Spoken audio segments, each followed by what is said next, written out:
Doctor heart attack gas నొప్పి అనుకున్నాము. ఈ మాట నేను ఈ వీక్ లో ఇద్దరు యంగ్ పేషెంట్స్ దగ్గర నుంచి విన్నాను. వాళ్ళకి చెస్ట్ పెయిన్ వచ్చింది, గ్యాస్ ప్రాబ్లం అనుకున్నారు, మందులు వేసుకున్నారు, లైట్ తీసుకున్నారు. బట్ 2 రోజులైనా 3 రోజులైనా నొప్పి తగ్గట్లేదని హాస్పిటల్కి వచ్చి చూపించుకుంటే ఈసీజీ తీస్తే హార్ట్ అటాక్. ఛాతి నొప్పిని గ్యాస్ నొప్పి అనుకుని నెగ్లెక్ట్ చేస్తుంటారు. అందుకే ఇవాళ మనము చెస్ట్ పెయిన్ కి గ్యాస్ పెయిన్ కి ఎలా డిఫరెన్స్ చూడాలో చూద్దాం. ఫస్ట్ గ్యాస్ట్రిక్ పెయిన్ గురించి చూద్దాం. సో ఈ గ్యాస్ నొప్పి అన్నది మనకి ఛాతికి కింద అబ్డామన్ కి పై రీజన్ లో మంటలాగా ఉండొచ్చు, చాలా సార్లు కొన్నిసార్లు నొప్పి కూడా ఉండొచ్చు. ఫుడ్ తిన్న తర్వాత ఈ ఇబ్బంది ఎక్కువ అవడం కానివ్వండి, లేదా పుల్లటి తేపులు, గొంతులోకి మంట రావడం లాంటివి గమనించవచ్చు. కమింగ్ టు చెస్ట్ పెయిన్ అనేది అంటే ఛాతి మధ్య భాగంలో నొప్పి కానివ్వండి, బరువుగా పెట్టినట్టు చాలా హెవీగా అనిపిస్తూ ఉండొచ్చు. దీంతో పాటు ఆయాసము, ఎక్సెసివ్ గా స్వెట్టింగ్ రావడము, బిజీగా ఉండడం, కళ్ళు తిరగడం అనిపించవచ్చు. ఈ నొప్పి కొన్నిసార్లు ఎడమ చేతికి కానివ్వండి, కొన్నిసార్లు కుడి చేతికి, గడ్డం దగ్గరికి, వీపు కూడా రేడియేట్ అవ్వచ్చు.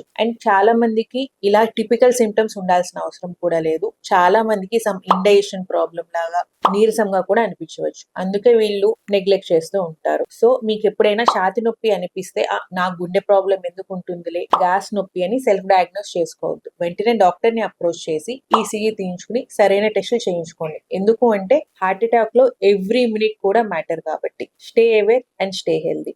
Thank you.